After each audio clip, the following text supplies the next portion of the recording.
The hallway was silent as 14-year-old Jordan sat outside the principal's office, clutching a nearly empty box of candy.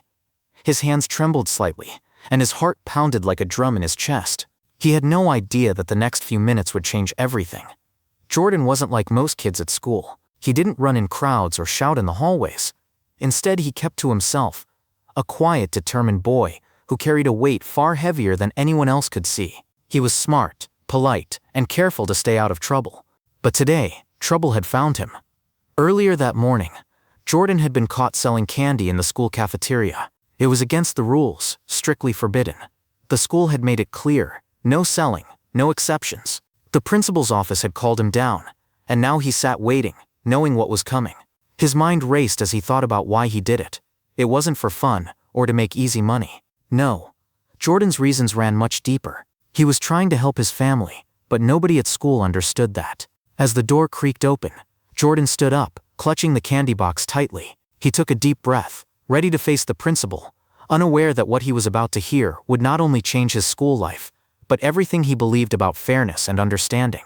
Jordan stepped into the principal's office, the door closing softly behind him. Mr. Reynolds sat behind his large desk, his brows furrowed and eyes fixed on the boy before him. The room felt heavy, filled with the weight of disappointment. "Jordan," Mr. Reynolds began, his voice steady but firm. "I've been told you were selling candy at school. You know the rules. No selling on campus. It's against everything we stand for." Jordan swallowed hard. He had heard the rules many times before.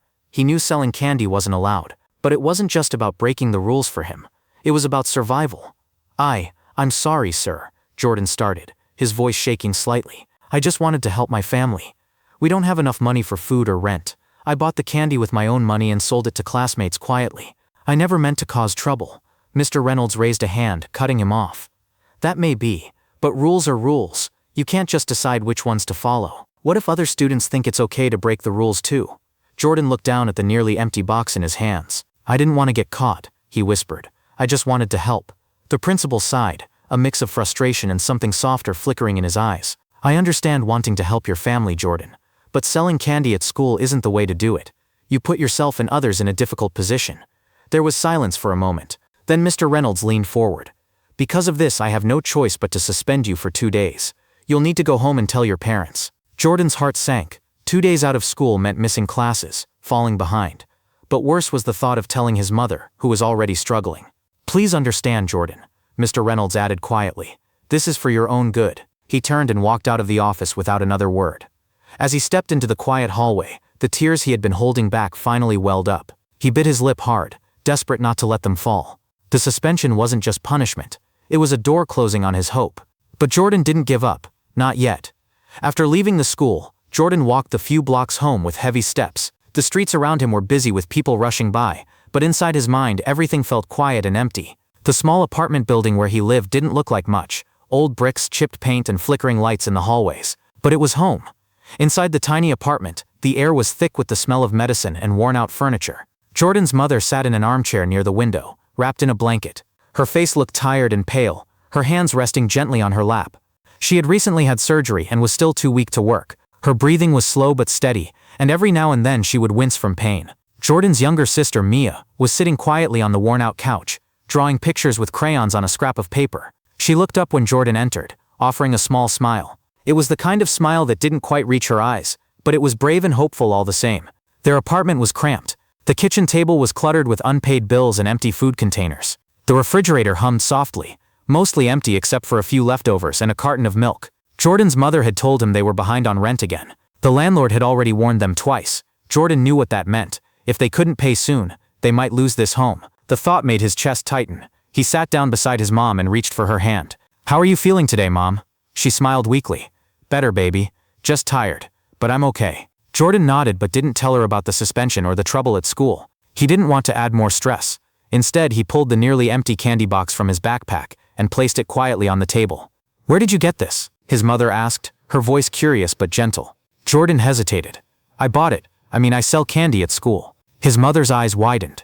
"You're selling candy? Jordan, you shouldn't be doing that. You should be focusing on school." Jordan looked down. "I know, Mom, but I have to help. We need food. The rent is late again. I use the money to buy groceries and pay some bills. I don't want you and Mia to worry." His mother's face softened, and she reached out to cup his cheek. "You're a good boy, but you don't have to carry this all alone." Jordan shook his head, tears prickling. "I have to. I'm the only one who can." At night, Jordan lay awake in bed, staring at the cracked ceiling. The candy sales were the only way he could bring some money home. He started by saving his own lunch money to buy candy in bulk from a nearby store. Then, during breaks and lunch, he quietly sold pieces to his classmates. Each dollar he earned went straight to the small jar on the kitchen counter. Sometimes it was only a few dollars, but it was something. Still, the fear of being caught haunted him. He knew school rules were strict, but without that money, his family might go hungry. The weight of that responsibility was heavy on his young shoulders. He didn't tell Mia much. He wanted to protect her from the harsh reality, but sometimes, when she asked why he was tired or upset, he just smiled and said, "It's nothing." And when his mother asked about school or his friends, Jordan kept quiet, afraid of disappointing her further. In the silence of that small apartment, a boy's determination fought against the crushing weight of hardship. Jordan didn't know what the next day would bring, but he knew one thing for sure: he would keep trying. For his family's survival, no matter what. Mrs. Torres had always been one of those teachers who noticed things others often missed. She taught English with a gentle voice and kind eyes that seemed to see beyond the surface. When Jordan started missing class without explanation, she felt a quiet worry grow inside her.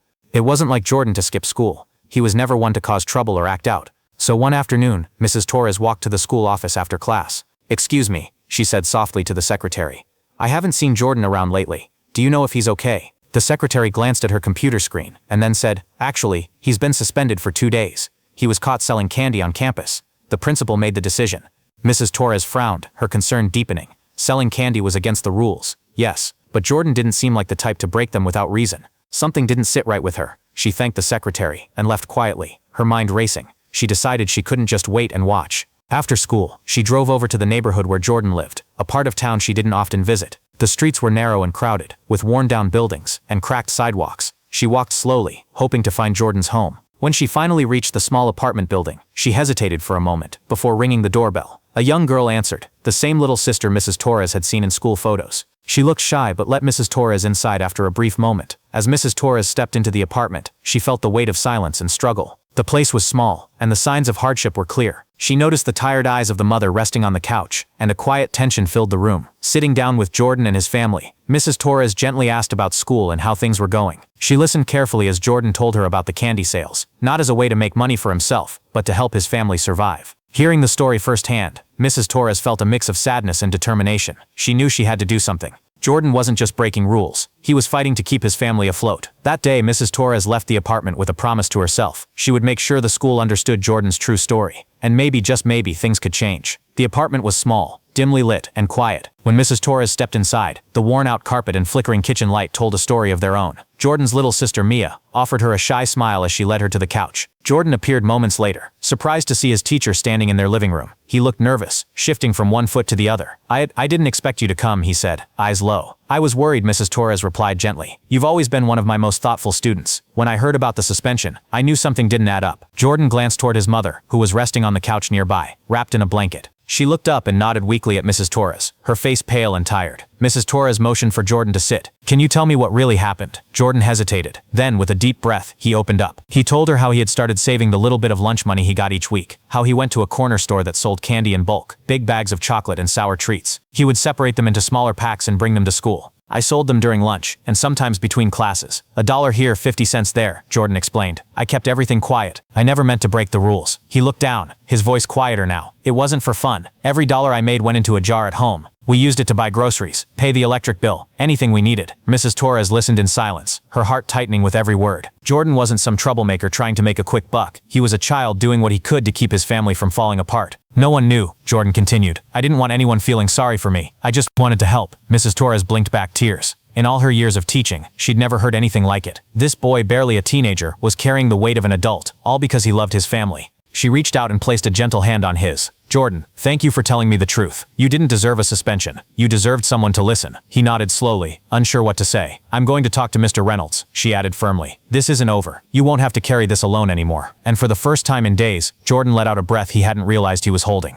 Because someone finally understood. The next morning, Mrs. Torres walked into the principal's office with a determined look. Mr. Reynolds looked up from his paperwork, surprised to see her so early. "Mrs. Torres," he said, "what brings you here?" I need to talk about Jordan, she replied softly but firmly. I visited his home yesterday. Mr. Reynolds leaned back in his chair, folding his arms. I'm aware of the suspension. He broke the rules by selling candy on campus. Mrs. Torres shook her head gently. It's more than that. Jordan isn't just breaking rules for fun or profit. He's selling candy because his family is struggling to survive. She explained everything she had learned. The small apartment, the sick mother, the unpaid bills, and how every dollar Jordan earned went to helping his family put food on the table. Mr. Reynolds listened in silence, his expression slowly changing from stern to troubled. When Mrs. Torres finished, he sat quietly for a moment, staring at the desk. I never asked why, he finally admitted, his voice low. I assumed he was just trying to cause trouble or make money for himself. I didn't think about what might be behind it. He looked up, meeting Mrs. Torres's eyes. I feel ashamed. I was so quick to punish without understanding. I didn't give Jordan a chance to explain. Mrs. Torres nodded. Sometimes rules blind us to the people who are breaking them out of desperation. Mr. Reynolds sighed deeply. I want to fix this. I need to talk to Jordan and his family. He stood up and paced the room for a moment. I want to apologize to him, and maybe find a better way to support students like Jordan. Mrs. Torres smiled, relieved. I'll arrange a meeting. I think Jordan will appreciate that.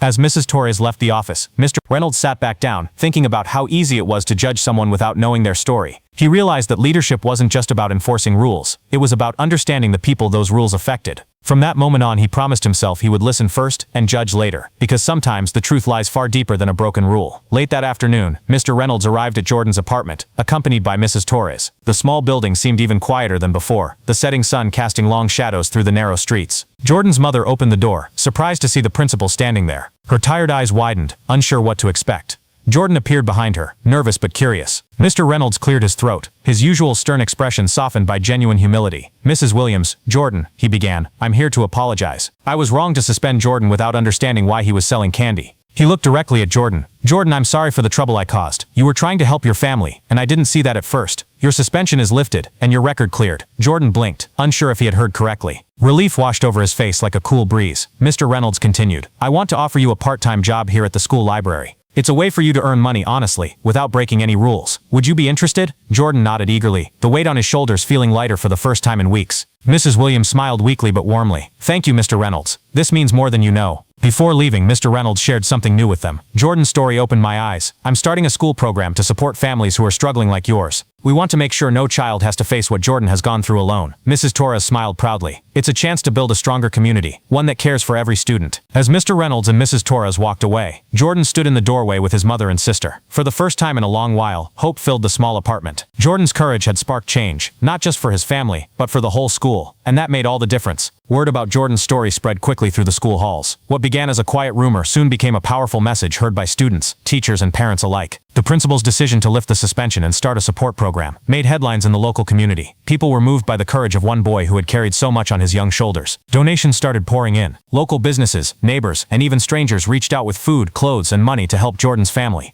A community center organized a fundraiser, and teachers collected supplies to make sure Jordan and his sister had everything they needed for school. Jordan's mother, who had been overwhelmed and worried for so long, found new hope. A local clinic offered her medical assistance and affordable care, helping her recover more quickly from surgery. A friend connected her with a job opportunity nearby, a chance to work part-time and regain some independence. With the weight of immediate worries easing, Jordan no longer needed to sell candy to help make ends meet. Instead, he focused on his schoolwork and his part-time job at the library. He carried himself with a quiet confidence, no longer burdened by fear or shame. His classmates saw him differently now, not as a rule breaker, but as someone who had faced hardship with bravery and heart. Jordan became a symbol of strength and resilience. Teachers often spoke about him as an example of determination, and students looked up to him for the courage he showed every day. The school's new support program grew, offering resources and help for other families in need. What had started as a punishment turned into a powerful lesson for the entire community, one about compassion, understanding, and the importance of standing together. Jordan's journey was far from over, but with the support of those around him, he knew he was no longer alone. And for a boy who once sold candy just to survive, that made all the difference in the world. Jordan's story began with punishment, a boy suspended for selling candy at school. But what started as a simple rule broken turned into something much deeper. Behind Jordan's actions was a truth many never saw. A young boy fighting to keep his family alive. When that truth came to light, everything changed. The principal learned to look beyond the rules. The teachers and community came together to support a family in need, and the school created a new program to help students facing struggles just like Jordan's. This story reminds us of an important lesson. Sometimes, rules blind us to the reasons behind them. We may see only the surface without understanding the hardship beneath. Compassion and empathy are powerful. They open doors where punishment closes them. Jordan's journey shows us the strength in kindness and the importance of second chances. He was not a troublemaker, but a boy with a brave heart trying to do his best. And when we choose to listen, to understand and to help, we can change lives, not just for one child but for an entire community. Let Jordan's story be a reminder. Behind every rule broken, there may be a story waiting to be heard, and every person deserves a chance to be seen and supported, because sometimes, all it takes is a little understanding to make a world of difference. What would you have done if you were the principal in Jordan's situation? Have you ever misjudged someone before truly knowing their story? We'd love to hear your thoughts and experiences. Please share your stories in the comments below and join the conversation. If this story moved you, please like, comment, subscribe, and share it with someone who needs to be reminded that compassion can change lives.